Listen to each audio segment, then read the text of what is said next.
Selanjutnya yaitu naratif, research atau penelitian narasi, di mana di sini terdapat, definisi dan latar belakang, lalu ciri-ciri studi naratif dan, jenis-jenis narasi. Yang pertama untuk, definisi dari penelitian naratif yaitu, eee, dari Cizarniazua 2004 mendefinisikan, di sini sebagai jenis desain kualitatif spesifik di mana narasi dipahami sebagai teks lisan atau tertulis yang memberikan laporan tentang sebuah peristiwa atau tindakan atau serangkaian peristiwa serta tindakan yang terhubung secara kronologis. Selanjutnya untuk ciri-ciri studi naratif, di sini, setelah membaca sejumlah artikel naratif yang diterbitkan di jurnal dan meninjau buku-buku besar tentang inquiry naratif, muncul serangkaian fitur spesifik yang mendefinisikan, batasannya. Yang pertama yaitu peneliti naratif mengumpulkan cerita dari individu seperti dokumen serta percakapan kelompok tentang pengalaman hidup yang akan diceritakan oleh individu tersebut. Yang kedua itu cerita naratif dikumpulkan melalui berbagai bentuk data seperti melalui wawancara yang mungkin merupakan bentuk utama pengumpulan data, tapi juga melalui observasi, dokumen, gambar, dan sumber data kualitatif lainnya. Selanjutnya cerita naratif sering didengar dan dibentuk oleh para peneliti menjadi sebuah kronologi meskipun mungkin tidak diberitahu demikian oleh partisipan. Selanjutnya, cerita naratif seringkali mengandung titik balik atau gangguan tertentu yang disoroti oleh peneliti dalam menceritakan kisahnya. Selanjutnya cerita naratif terjadi dalam konteks tertentu, tempat, atau situasi. Konteks menjadi penting bagi peneliti dalam menceritakan kisah di suatu tempat.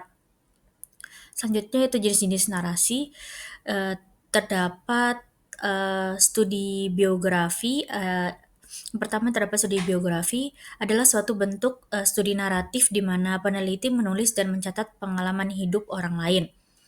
Yang kedua yaitu autoetnografi yang ditulis atau direkam oleh individu-individu yang menjadi subjek penelitian. Mendefinisikan Ellis 2004, Munches 2010 mendefinisikan autoetnografi sebagai gagasan, tantangan sebagai lapisan kesadaran diri yang rentan, diri yang koheren, mengkritik diri dalam konteks sosial, subversi, wacana dominan, dan potensi avokatif. Yang ketiga yaitu riwayat hidup, yaitu menggambarkan seluruh kehidupan seseorang. Sedangkan cerita pengalaman pribadi adalah, studi naratif tentang pengalaman pribadi seseorang yang ditemukan dalam episode tunggal atau ganda, situasi pribadi atau cerita rakyat, komunal. Selanjutnya yang keempat yaitu sebuah sejarah lisan di mana studi naratif terdiri dari pengumpulan refleksi pribadi tentang peristiwa dan sebab akibatnya dari satu individu atau beberapa individu. Studi naratif dapat memiliki fokus kontekstual tertentu seperti cerita yang diceritakan oleh guru atau anak-anak di kelas, atau cerita yang diceritakan tentang organisasi. Narasi dapat dipandu oleh kerangka kerja interpretatif. Masih lanjutan dari penelitian narasi, selanjutnya terdapat prosedur pelaksanaan penelitian naratif, di mana dengan menggunakan pendekatan sebagai panduan prosedur umum, metode pelaksanaan studi naratif tidak mengikuti pendekatan yang kaku, melainkan merupakan kumpulan topik informal. Prosedur pelaksanaannya yang pertama yaitu tentukan apakah masalah atau pertanyaan penelitian paling sesuai dengan narasi penelitian naratif yang baik untuk menangkap cerita atau kehidupan yang terperinci. Yang kedua yaitu pilih satu atau lebih individu yang memiliki cerita atau pengalaman hidup untuk menceritakannya kembali. Yang ketiga itu pertimbangan bagaimana pengumpulan data dan pencatatannya dapat memiliki bentuk yang berbeda-beda. Yang keempat yaitu kumpulkan informasi tentang konteks cerita-cerita. Naratif Naratif para peneliti menempatkan cerita-cerita individu dalam pengalaman pribadi partisipan, seperti pekerjaan mereka, rumah mereka, budaya mereka, ras atau etnis, dan latar belakang dari mereka. Yang Selanjutnya itu menganalisis cerita peserta. Peneliti dapat mengambil peran dan mengembalikan cerita ke dalam kerangka yang masuk akal. Dan yang terakhir itu berkolaborasi dengan peserta dengan melibatkan mereka secara aktif dalam penelitian. Saat peneliti mengumpulkan cerita, mereka menegosiasikan hubungan, memperlancar transisi dan menyediakan cara untuk menjadi bermanfaat bagi partisipan. Selanjutnya terdapat tantangan. Berbagai isu muncul dalam pengumpulan, analisis, dan menceritakan cerita-cerita individual.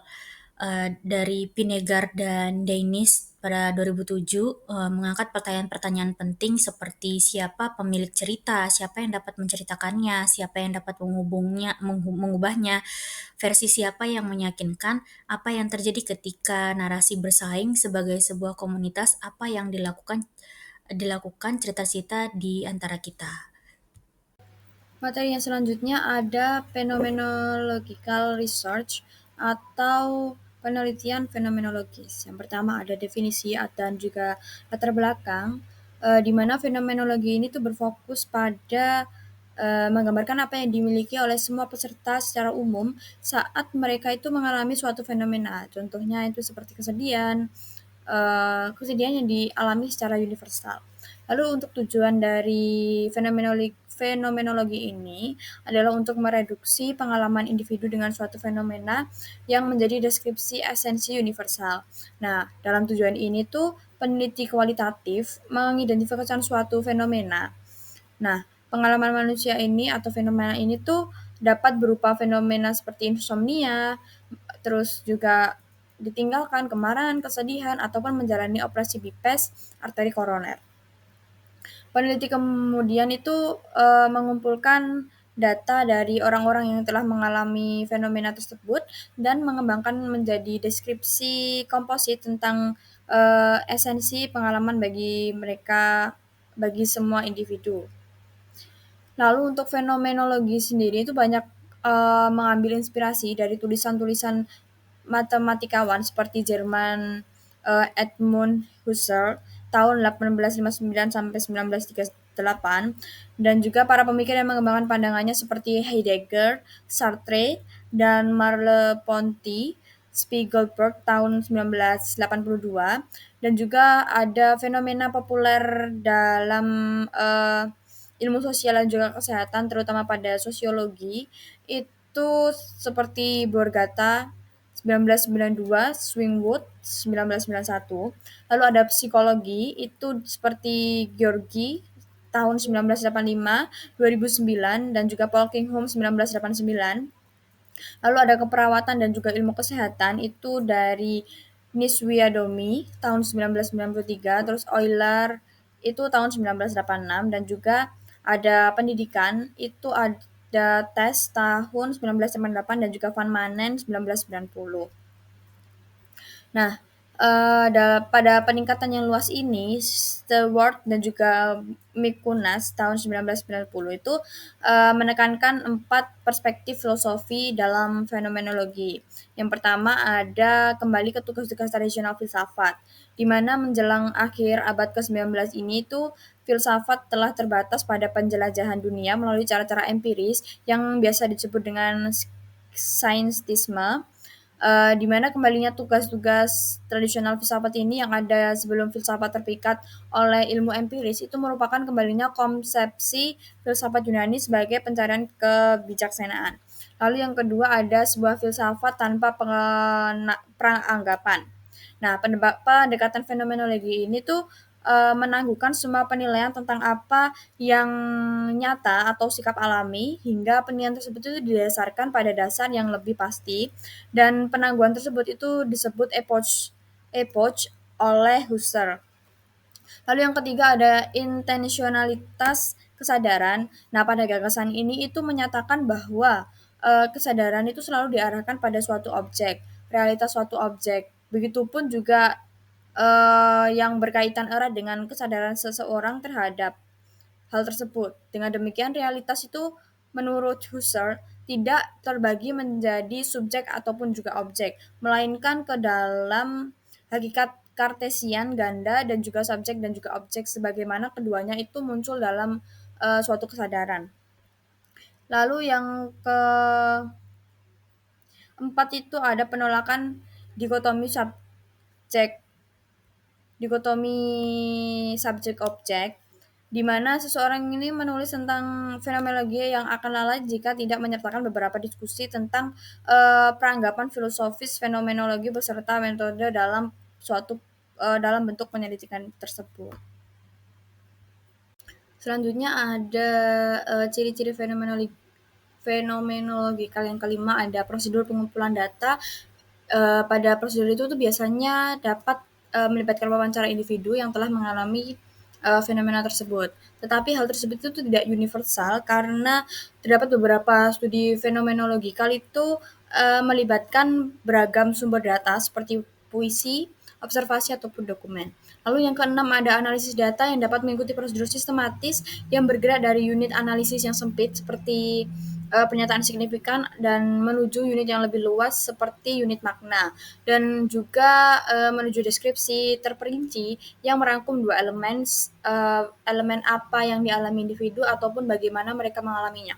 Lalu ciri yang terakhir ada fenomenologi itu diakhiri dengan paragraf deskriptif yang membahas esensi pengalaman individu dengan memastikan apa yang telah mereka alami dan juga bagaimana mereka mengalaminya. Serta esensi itu merupakan aspek puncak dari sebuah studi fenomenologi. Selanjutnya ada jenis-jenis fenomenologi. Terdapat dua pendekatan terhadap fenomenologi yang disorot dalam materi ini. Yang pertama ada fenomenologi hermeneutik atau dari Van Manen tahun 1990, dan juga ada fenomenologi empiris, transendental ataupun psikologis dari Mustex tahun 1994. Nah, pada fenomena hermeneutik itu menggambarkan tentang penelitian berorientasi pada pengalaman hidup atau fenomenologi dan menafsir teks kehidupan atau hermeneutika.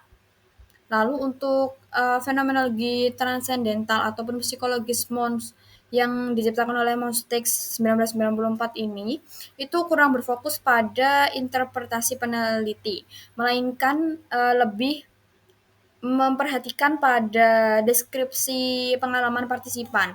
Nah, selain itu juga Mustex itu berfokus pada salah satu konsep Husserl, yaitu epoch atau bracketing, di mana peneliti itu mengesampingkan pengalaman mereka sebisa mungkin untuk mengambil perspektif baru terhadap fenomena yang akan diteliti atau diteliti. Nah, oleh karena itu transcendental itu berarti di mana segala sesuatu itu dipersepsikan secara segar seolah-olah itu baru pertama kali dilakukan. Nah, lalu untuk fenomenal empiris dan transendental itu juga mengacu pada studi de Quesne dalam psikologi fenomenologis.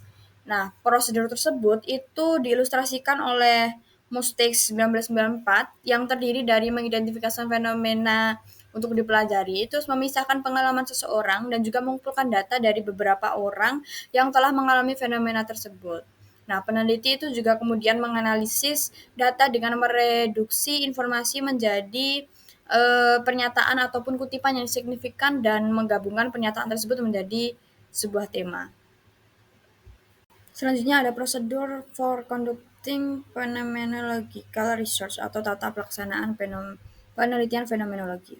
Nah, langkah-langkah prosedur utama dalam proses ini itu yang pertama adalah peneliti itu menentukan apakah permasalahan penelitian sebaiknya dikaji menggunakan pendekatan fenomenologis atau tidak.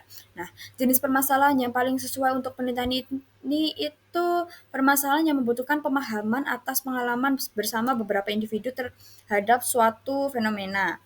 Nah, dan juga pemahaman atas pengalaman itu penting untuk mengembangkan praktik ataupun kebijakan, atau juga untuk mengembangkan pemahaman yang lebih mendalam tentang ciri-ciri dari fenomena tersebut. Lalu langkah yang kedua adalah sebuah fenomena yang menarik untuk dikaji itu seperti contohnya tuh kemarahan, profesionalisme, ataupun yang memiliki arti kekurangan eee, ataupun kayak apa sih arti dari kekurangan berat badan ataupun juga arti menjadi pegulat dan juga diidentifikasi. Mustex tahun 1994 itu memberikan banyak contoh fenomena yang telah dikaji, begitupun juga Van Manen tahun 1990 itu mengidentifikasi fenomena seperti pengalaman belajar, bersepeda, ataupun awal menjadi ayah. Lalu untuk langkah yang ketiga adalah peneliti itu mengenali dan menetapkan asumsi-asumsi filosofi fenomenologi yang luas.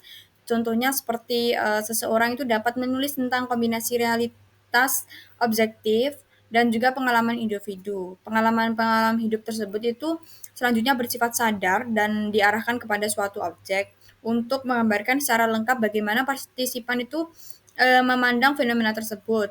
Peneliti juga mesti mengesampingkan sebisa mungkin pengalaman mereka sendiri. Lalu langkah yang keempat itu ada data dikumpulkan dari individu-individu yang telah mengalami fenomena tersebut. Nah, seringkali juga pengumpulan data dalam studi fenomenologi ini tuh biasanya tuh dapat dilakukan melalui wawancara yang mendalam dan berulang dengan partisipan. Seperti Horn 1989 itu merekomendasikan agar peneliti itu mewawancarai 5 sampai 25 individu yang semuanya itu telah mengalami fenomena yang dialami itu. Contoh lain juga itu dapat dikumpulkan seperti observasi, jurnal, puisi, musik, dan juga bentuk seni lainnya. Selanjutnya prosedur yang kelima adalah peserta itu ditanyain dengan 2 pertanyaan umum yang luas, seperti yang pertama, apa yang telah Anda alami terkait fenomena tersebut, dan yang kedua itu konteks atau situasi apa yang biasanya itu mempengaruhi atau mempengaruhi pengalaman terhadap fenomena tersebut. Nah, jika ada pertanyaan-pertanyaan terbuka yang lainnya itu dapat diajukan, tetapi kedua pertanyaan itu dapat memfokuskan perhatian pada pengumpulan data yang akan mengarah pada deskripsi tekstual dan juga struktural dari pengalaman tersebut, yang pada akhirnya akan memberikan pemahaman tentang pengalaman umum para peserta. Lalu langkah yang keenam itu adalah analisis data fenomenologis yang umumnya itu serupa untuk semua fenomenologi psikologis yang membahas metode-metode yang tadi disebutkan pada Mustek 1994 dan juga Paul Kinghorn 1989. Nah, berdasarkan data dari pernyataan penelitian pertama dan juga kedua tadi itu, analisis dapat menelusur data dan juga menyoroti pernyataan-pernyataan penting, kalimat-kalimat ataupun kutipan-kutipan yang memberikan pemahaman tentang bagaimana partisipan itu mengalami fenomena tersebut. Dan Mostex itu dapat menyebutkan langkah-langkah tersebut itu seperti horizonalisasi, yang selanjutnya peneliti itu mengembangkan kelompok-kelompok makna dari pernyataan-pernyataan penting itu menjadi tema-tema untuk penelitian tersebut. Terus juga pernyataan dan tema itu penting yang akan digunakan setelahnya ini untuk menulis deskripsi tentang apa yang dialami oleh partisipan atau deskripsi tekstur. Nah, langkah yang 7 ini ada dari deskripsi struktural dan juga tekstur ini penelitian akan menulis deskripsi komposit yang menyajikan esensi fenomena yang biasa disebut dengan struktur esensial dan juga invarian atau esensi. Nah, bagian ini tuh berfokus pada pengalaman umum pada para partisipan seperti semua pengalaman itu memiliki struktur yang mendasari seperti kesedihan yang sama, entah orang itu dicintai, entah orang itu tuh mencintai anjing ataupun anak-anak dan lainnya. Bagian ini tuh deskriptif yang terdiri dari 1 atau 2 paragraf panjang dan pembaca itu harus meninggalkan fenomenologi dengan perasaan seperti saya lebih memahami bagaimana rasanya seseorang itu mengalami hal tersebut. Selanjutnya ada challenge atau tantangan. Nah, pada tantangan ini fenomenologi itu dapat melibatkan bentuk pengumpulan data yang efisien dengan hanya menyertakan 1 atau beberapa wawancara dengan partisipan. Nah, pengguna pendekatan Mostex tahun 1994 itu menganalisis data dengan membantu menyediakan pendekatan terstruktur bagi peneliti pemula. Nah, pendekatan ini juga mungkin terlalu terstruktur bagi sebagian peneliti kualitatif. Di sisi lain, fenomenologi juga membutuhkan setidaknya itu beberapa pemahaman tentang asumsi-asumsi filosofi yang lebih luas dan juga peneliti itu harus mengidentifikasi asumsi-asumsi dalam penelitian mereka. Teori selanjutnya adalah grounded theory research, di mana maksud dari grounded theory study ini adalah untuk bergerak melampaui deskripsi dan untuk menghasilkan ataupun menemukan sebuah teori yang menjadi sebuah penjelasan teoris terpadu untuk sebuah proses ataupun tindakan. Riset ini juga bertujuan untuk menghasilkan teori yang didasarkan pada data tentang suatu proses ataupun tindakan. Dan biasanya digunakan secara luas dalam sosiologi, keperawatan, serta pendidikan. Lalu defining features of grounded theory. Yang pertama adalah peneliti itu akan berfokus pada proses ataupun tindakan yang memiliki langkah atau fase berbeda yang terjadi dari waktu ke waktu. Dengan demikian, grounded theory study ini memiliki gerakan atau beberapa tindakan yang coba dijelaskan oleh peneliti. Yang kedua adalah develop theory, atau di mana peneliti ini juga akan berusaha untuk mengembangkan teori tentang proses ataupun sebuah tindakan. Lalu ada memoing.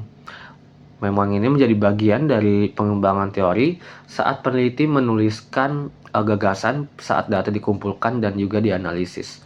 Lalu selanjutnya adalah bentuk utama dalam pengumpulan data yang seringkali merupakan wawancara di mana peneliti ini akan terus-menerus membandingkan data yang diperoleh dari peserta dengan gagasan tentang teori yang muncul. Selanjutnya adalah data analisis yang disusun dan juga mengikuti pola pengembangan kategori terbuka, di mana akan memilih satu kategori untuk menjadi fokus teori yang kemudian akan merinci kategori tambahan, yaitu axial coding, untuk membentuk model teoritis. Lalu selanjutnya ada types of grounded theory studies atau tipe-tipe dari grounded theory studies. Yang pertama adalah systematic atau sistematis, yaitu pengkodean yang terstruktur. Dalam sistematik ini ada beberapa tahapan juga yang dibagi. Yang pertama adalah open coding yang mengidentifikasi kategori. Yang kedua adalah axial coding yang menghubungkan kategori melalui kondisi kasual, konteks, strategi, dan juga konsekuensi. Yang ketiga adalah selective coding yang mengintegrasikan ke dalam teori inti. Yang kedua ada constructivist yang fleksibel, refleksif, menekankan makna partisipan yang mencari peran peneliti dan juga dinamika kekuasaan. Lalu selanjutnya ada procedures for conducting grounded theory research yang juga dibagi menjadi beberapa bagian. Yang pertama adalah mengkonfirmasi keperluan atau kebutuhan atas teori baru. Lalu selanjutnya adalah melakukan beberapa wawancara dari 20-60 responden. Yang ketiga adalah berperan antara pengumpulan dan analisis data melalui pola zigzag. Lalu selanjutnya adalah membangun dan menyempurnakan diagram teori ataupun proposisi. Lalu selanjutnya ada challenges ataupun hal-hal yang bisa menantang dalam menggunakan teori ini. Penyidik itu perlu mengesampingkan sebanyak mungkin gagasan ataupun teori agar studi analitik dan juga substantifnya dapat muncul. Salah satu strategi yang dapat digunakan untuk bergerak menuju kejenuhan adalah dengan menggunakan pengambilan sampel diskriminan, di mana peneliti ini akan mengumpulkan informasi tambahan dari individu yang berbeda dari orang-orang yang awalnya diwawancarai untuk menentukan apakah teori tersebut berlaku untuk peserta tambahan. Nah, selanjutnya yaitu mengenai penelitian etnografi atau ethnographic research. Jadi untuk definisi dan latar belakang dari ethnographic research ini merupakan jadi etnografi itu berfokus pada keseluruhan kelompok yang berbagi budaya. Jadi etnografi adalah desain kualitatif di mana peneliti akan menggambarkan dan menafsirkan pola nilai, perilaku, kepercayaan, dan bahasa yang dibagikan dan dipelajari dari kelompok yang berbagi budaya. Nah, untuk ciri-ciri dari penelitian etnografi ini ada beberapa. Yang pertama, etnografi berfokus pada pengembangan deskripsi yang kompleks dan lengkap mengenai budaya suatu kelompok, yaitu sebuah kelompok yang berbagi budayanya. Yang kedua yaitu di dalam etnografi, peneliti itu mencari pola aktivitas mental kelompok seperti ide dan keyakinan mereka yang diungkapkan melalui bahasa atau aktivitas material. Ya, seperti bagaimana mereka berperilaku dalam kelompok sebagaimana diungkapkan melalui tindakan mereka yang diamati oleh peneliti. Ini berarti bahwa kelompok yang berbagi budaya telah utuh dan berinteraksi cukup lama. Selanjutnya yaitu untuk mengembangkan pola kerja yang dapat dilihat. Nah, selain itu, selanjutnya ada teori ini memainkan peran penting dalam memfokuskan perhatian peneliti saat melakukan ethnographic research ini. Nah, selanjutnya, dalam analisis data ini, peneliti dapat mengandalkan pandangan partisipan sebagai perspektif emik orang dalam yang melaporkan dalam kutipan kata demi kata, lalu mensintesiskan data dengan menyaringnya melalui perspektif ilmiah etik peneliti untuk mengembangkan interpretasi budaya secara keseluruhan. Yang terakhir yaitu analisis ini atau ethnography research ini akan menghasilkan pemahaman tentang cara kerja kelompok berbagi budaya, hakikat cara kerjanya, dan hidup berkelompok atas kelompok atau populasi tersebut. Selanjutnya yaitu types of ethnographies, yaitu jenis-jenis dari etnografi. Jadi jenis-jenis dari etnografi research ini ada dua bentuk yang populer yang akan ditekankan pada pembahasan kali ini, yaitu yang pertama ada realis etnografi dan yang kedua ada critical etnografi. Yang pertama ada etnografi realis, di mana etnografi realis ini merupakan pendekatan tradisional yang digunakan oleh antropolog yang meneliti budaya.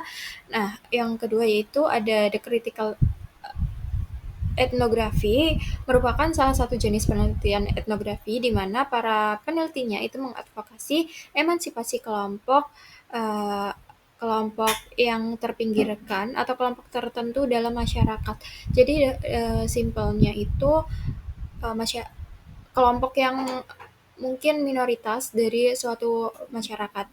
Nah, selanjutnya ada prosedur for conducting an ethnography, yaitu prosedur pelaksanaan dari ethnographic research ini.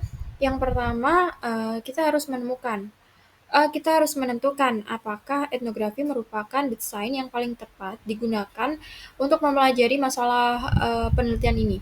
Lalu yang kedua, yaitu mengidentifikasi dan menentukan kelompok yang memiliki budaya yang sama untuk dipelajari. Yang ketiga, yaitu memilih tema budaya, isu, atau teori untuk dipelajari tentang kelompok tersebut. Yang keempat, nah untuk mempelajari konsep budaya, kita harus menentukan jenis etnografi apa yang akan digunakan. Lalu yang kelima yaitu mengumpulkan informasi dalam konteks atau lingkungan tempat kelompok bekerja atau tinggal. Yang keenam, dari banyaknya sumber yang dikumpulkan, etnografer atau peneliti itu menganalisis data untuk mendeskripsikan kelompok yang berbagi budaya. Tema bisa muncul dari kelompok dan interpretasi keseluruhan. Selanjutnya itu membuat seperangkat aturan atau generalisasi yang berfungsi mengenai cara kelompok berbagi budaya sebagai produk akhir dalam analisis etnografi ini. Nah, untuk yang terakhir yaitu challenge atau tantangan yang mungkin dihadapi oleh peneliti dalam melakukan ethnographic research ini. Jadi peneliti itu perlu memiliki pemahaman tentang antropologi budaya, makna sistem sosial budaya, dan konsep-konsep yang biasanya dieksplorasi oleh mereka yang mempelajari budaya. Nah, waktu pengumpulan data juga sangat lama dan melibatkan waktu lama untuk terjun ke lapangan. Materi yang selanjutnya ada case study research. Yang pertama ada definition and background, di mana peneliti studi kasus ini tuh melibatkan studi kasus dalam konteks atau latar kehidupan nyata dan kontemporer. Nah, meskipun STIK tahun 2005 itu menyatakan bahwa penelitian studi kasus itu bukanlah sebuah metodologi, tetapi itu melainkan pilihan tentang apa yang akan diteliti, yaitu seperti sebuah kasus dalam sistem yang terbatas yang dibatasi oleh waktu dan juga tempat.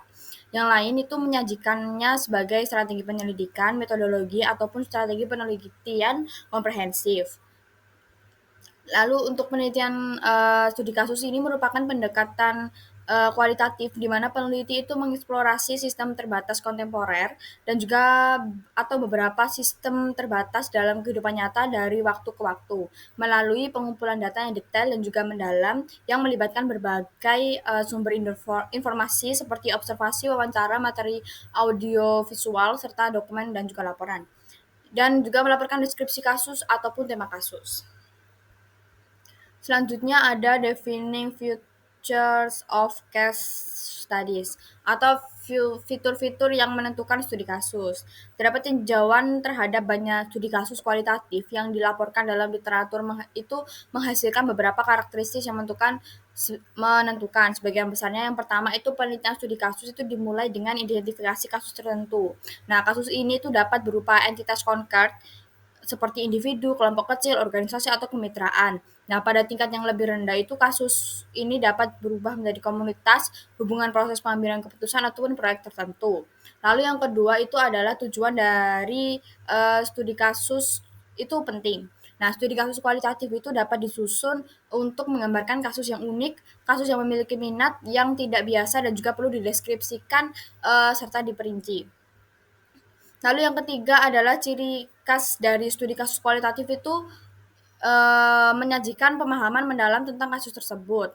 Nah, untuk mencapai hal tersebut itu, peneliti itu harus mengumpulkan berbagai bentuk data kualitatif mulai dari wawancara, observasi, dokumen hingga materi audio visual. Selanjutnya adalah pemilihan pendekatan analisis data dalam studi kasus itu akan berbeda-beda. Terdapat beberapa studi kasus itu melibatkan analisis beberapa unit dalam kasus, seperti sekolah, distrik sekolah, sementara studi kasus lainnya itu melaporkan tentang keseluruhan kasus, seperti keseluruhan kasus, dan juga selain itu dalam beberapa studi peneliti itu memilih beberapa kasus untuk dianalisis dan juga dibandingkan. Sementara dalam studi kasus yang lainnya itu hanya satu kasus saja yang dianalisis. Lalu ada kunci untuk memahami analisis itu adalah bahwa peneliti studi kasus yang baik itu melibatkan deskripsi kasus. Nah, deskripsi tersebut itu berlaku untuk studi kasus intrinsik maupun instrumental. Selain itu juga peneliti itu dapat mengidentifikasi tema, isu, ataupun situasi spesifik untuk mempelajari dalam setiap kasusnya. Eh, Selanjutnya, fitur selanjutnya itu tema atau isi itu dapat disusun menjadi kronologi oleh penelitian, dianalisis lintas kasus untuk mencari persamaan dan juga perbedaan di antara kasus ataupun disajikan sebagai model teoritis. Yang terakhir ada studi kasus itu seringkali diakhiri dengan kesimpulan yang dibentuk oleh peneliti tentang makna keseluruhan yang diperoleh dari kasus-kasus tersebut. Selanjutnya ada type of case studies atau jenis studi kasus. Nah, dalam studi kasus ini dapat dibedakan berdasarkan ukuran kasus terbatas seperti apakah kasus tersebut itu melibatkan satu individu, beberapa individu, suatu kelompok, keseluruhan program ataupun suatu kegiatan. Nah, studi kasus itu juga dapat dibedakan berdasarkan tujuan analisis kasus. Terdapat 3 variasi tujuan analisis kasus. Yang pertama itu studi kasus instrumental tunggal. Nah, dalam kasus instrumental tunggal itu, peneliti itu berfokus pada suatu isu atau perhatian lalu memilih satu kasus itu untuk mengilustrasikan isu tersebut.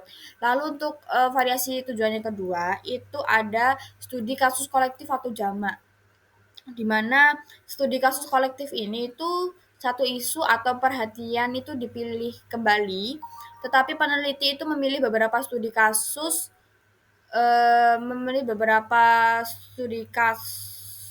untuk mengilustrasikan isu tersebut. Lalu yang terakhir itu ada studi kasus intrinsik, di mana studi kasus intrinsik ini itu berfokus pada kasus itu sendiri, misalnya itu mengevaluasi suatu program atau mempelajari siswa yang mengalami kesulitan. Karena kasus tersebut itu menyajikan situasi yang tidak biasa ataupun unik. Selanjutnya ada prosedur pelaksanaan studi kasus. Nah, prosedur yang pertama itu peneliti itu menentukan apakah pendekatan studi kasus itu tepat untuk mengaji permasalahan penelitian. Nah, yang kedua itu peneliti mengidentifikasi kasus atau beberapa kasus mereka. Nah, kasus-kasus ini tuh dapat melibatkan seorang individu, beberapa individu, sebuah program, sebuah peristiwa, ataupun sebuah aktivitas. Nah, dalam melakukan penelitian kasusnya itu disarankan agar peneliti itu terlebih dahulu mempertimbangkan jenis studi kasus yang paling menjanjikan dan juga bermanfaat. Lalu untuk langkah yang ketiga, itu adalah pengumpulan data dalam penelitian studi kasus itu biasanya itu secara ekstensif, yang memanfaatkan berbagai sumber informasi seperti observasi, wawancara, dokumen, dan juga materi audiovisual. Lalu langkah yang keempat ada jenis analisis, itu berupa analisis holistik terhadap, keseluruhan kasus atau analisis tertanam terhadap aspek tertentu dari kasus tersebut.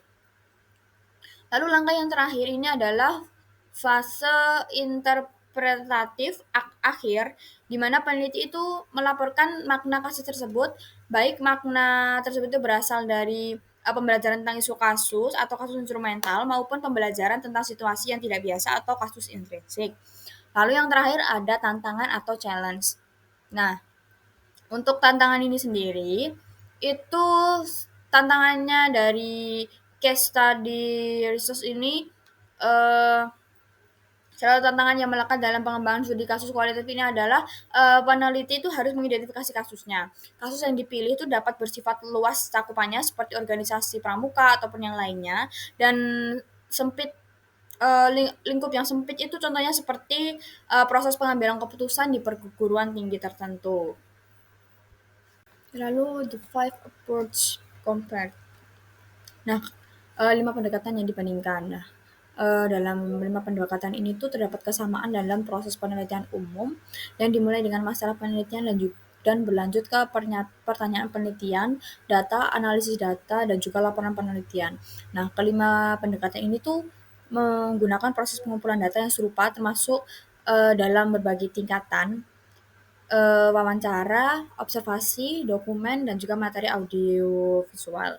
Nah, fokusnya juga itu menempatkan kisah-kisah individu dalam konteks budaya dan juga kelompok berbagai budaya mereka. Dalam penelitian studi kasus, kasus tunggal itu biasanya dipilih untuk menggambarkan suatu isu dan juga peneliti menyusun deskripsi terperinci tentang latar kasus tersebut.